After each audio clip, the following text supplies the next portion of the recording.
Bonjour. Permettez-moi d'abord de vous rappeler que le contenu de cette vidéo, ainsi que celui des autres vidéos, s'inscrit dans la logique de la révision. Mon objectif, c'est de vous fournir des astuces qui vous permettront d'assimiler d'une manière facile un phénomène langagier en premier temps et de pouvoir facilement le mémoriser ensuite. J'éviterai par conséquent l'exhaustivité.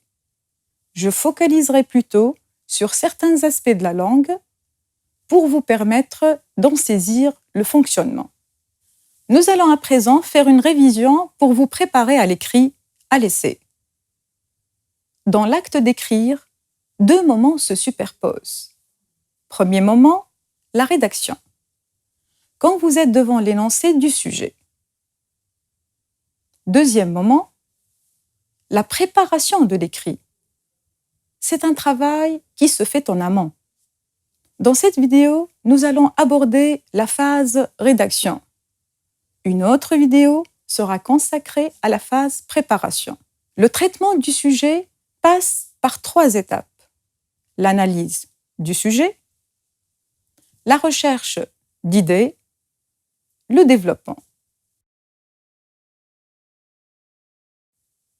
Je vais vous accompagner dans votre processus de réflexion sur le sujet et la façon de le traiter. L'analyse du sujet est une phase importante car elle me permet de saisir avec précision la consigne, c'est-à-dire ce qu'on me demande de faire. On ne s'attardera pas sur cette phase, elle a été traitée dans d'autres vidéos. Retenez simplement qu'une lecture attentive du sujet éclaire avec précision la tâche demandée et délimite l'espace de ma réflexion. Il faut dire que tous les mots de l'énoncé sont importants, mais pour mieux cerner l'essentiel du travail à faire, je soulignerai les mots qui m'ouvriront les portes du sujet. Ce sont des mots-clés. Ils dévoilent les spécificités du sujet en particulier. Les mots-clés me montrent les limites du sujet. Je recopie l'énoncé du sujet dans mon brouillon.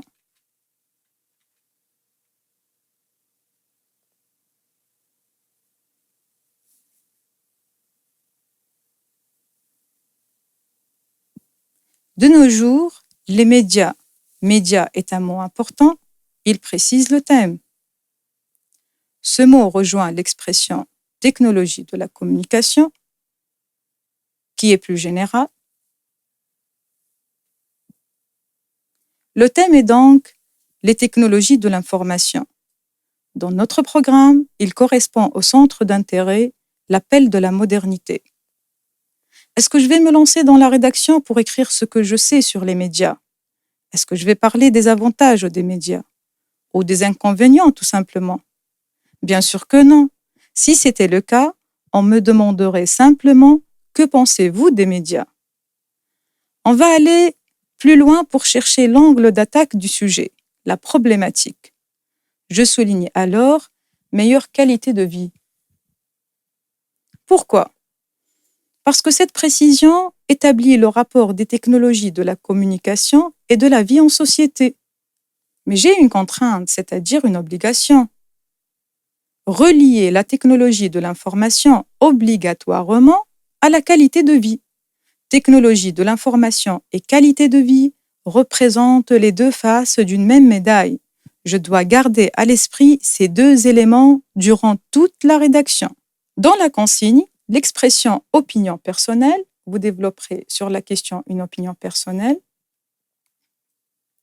me renseigne sur le type de texte à rédiger. Je dois exprimer mon avis sur cette question. Le sujet ne m'impose pas de plan. J'ai donc le choix d'adopter l'un des 3 plans suivants. Je peux exprimer simplement une opinion favorable, une opinion défavorable ou une opinion nuancée. Retenez que les mots-clés me donnent des informations sur le thème. Pour ne pas se retrouver hors sujet, ils délimitent le sujet, le thème étant très général. Il est alors mis en rapport avec des éléments qui le limitent. Ce sera le thème par rapport à. La consigne m'indique le type de texte à produire, ainsi que le plan à adopter. Prise de position absolue, favorable ou défavorable, ou prise de position nuancée. Je résume la tâche, ce qu'on me demande de faire, à partir des informations que je viens de récolter. Je dois rédiger un texte argumentatif pour exprimer mon opinion personnelle. Je dois dire si les technologies de l'information favorisent une meilleure qualité de vie. Je donne une définition de l'expression technologie de l'information. Elle désigne les techniques d'informatique qui permettent de communiquer à distance, téléphone, Internet, ainsi de suite. Je reviens à ma feuille de brouillon et je vais noter le thème.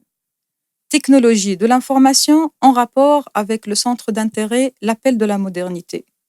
Toutefois, j'ai une contrainte. Les technologies de l'information en rapport avec la qualité de vie. Je choisis donc une opinion personnelle favorable à la thèse. Je dirais, oui, la technologie de l'information favorise une meilleure qualité de vie. Un texte argumentatif a pour objectif de convaincre le destinataire. Je veux qu'il adhère à mon point de vue. Pour cela, je dois proposer des arguments et des exemples. D'ailleurs, la consigne du sujet me demande de le faire. Vous développerez sur la question une opinion personnelle appuyée par des arguments et des exemples précis. J'ai choisi dans mon sujet d'exprimer une opinion favorable. Je vais d'abord écrire dans ma feuille de brouillon tous les arguments qui me viennent à l'esprit. Je mettrai 2 colonnes. La deuxième sera réservée aux exemples. Ensuite, je sélectionne ceux qui sont pertinents et en rapport avec ma thèse. Par exemple, je peux noter son rôle informatif. Elle informe l'individu sur ce qui se passe dans le monde. La télévision permet de transmettre l'information sur tout ce qui se déroule sur la planète. Je peux noter son rôle éducatif. Ce qu'on apprend grâce à ces médias, c'est un moyen culturel efficace qui nous instruit et fournit une documentation sur tout ce qui nous entoure. Je peux aussi noter qu'au travail, les technologies de la communication facilitent le travail à distance, ce qui réduit le temps et le coût des déplacements. La vie professionnelle, par exemple, est plus rentable et plus efficace. On note aussi que la publicité nous fait découvrir les nouveaux produits. On peut dire aussi qu'elles nous divertissent pour se détendre. Elles permettent le délassement, la distraction avec divers types de programmes. On note aussi son rôle social, c'est que les médias se sont vite imposés dans une sphère familiale, parfois éclatée, pour rapprocher les membres de la même famille. Les technologies de la communication assurent le progrès. On note aussi que ces médias sont devenus un vrai compagnon du quotidien. Ils nous tiennent compagnie, remplissent notre temps libre et occupent notre esprit. La vie est animée par les images. On note aussi son rôle communicatif. Elle établit une communication entre les individus, quelles que soient les distances qui les séparent.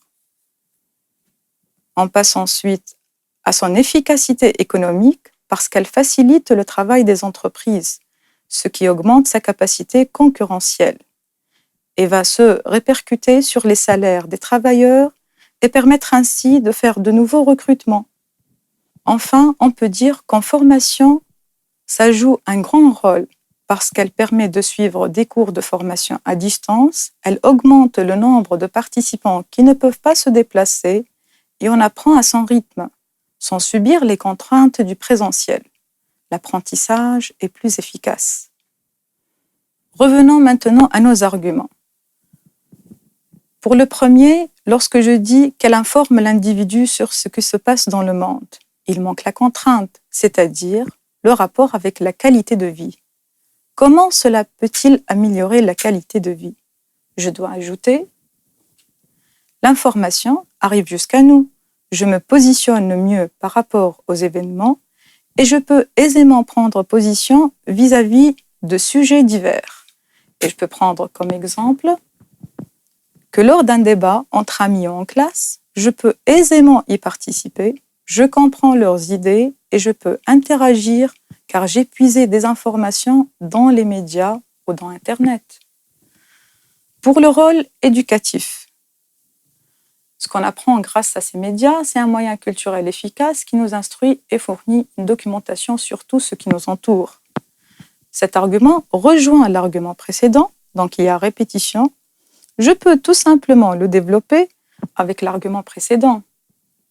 Au travail, c'est vrai que ça facilite le travail à distance. Donc c'est un argument en rapport avec le thème et la thèse et avec l'impact sur la qualité de vie. Je peux rajouter juste l'exemple que dans Internet, on propose des travaux à réaliser qui sont bien payés. Cela arrange tout le monde, employeurs et employés.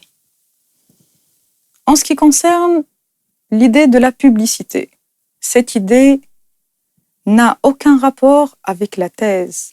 La publicité nous fait découvrir les nouveaux produits. Ça n'a aucun lien avec la thèse, donc j'abandonne. Pour le divertissement, se détendre, assurer le délassement, la distraction avec divers types de programmes, c'est un argument peu convaincant, donc je vais l'abandonner. Je garde donc cet argument, je vais mettre l'exemple du téléphone portable qui favorise la communication. Quelqu'un qui travaille à l'étranger peut très bien, et à n'importe quel moment, contacter ses proches par l'intermédiaire de téléphone. En ce qui concerne l'argument de la science qui assure le progrès, c'est un argument qui n'a aucun rapport avec la thèse, donc il est hors sujet, je vais l'abandonner. Passons à l'argument suivant. Ces médias sont devenus un vrai compagnon du quotidien, ils nous tiennent compagnie, je garde cet argument, je vais juste rajouter l'exemple des personnes âgées qui se sentent moins seules devant l'écran de télé. Ma grand-mère, par exemple, qui vit seule, garde tout le temps la télévision allumée, elle réclame même un ordinateur pour accéder à Internet. Pour le rôle communicatif, c'est vrai que les technologies de la communication établissent une communication des individus, quelle que soit la distance qui les sépare, mais cet argument, je peux le mettre avec l'argument précédent, celui des médias, et le développer avec l'argument précédent. En ce qui concerne l'efficacité économique, c'est vrai que ça facilite le travail des entreprises, c'est un argument valable. On peut noter comme exemple une entreprise qui peut agir à temps au niveau commercial. Elle tient une position de concurrence favorable.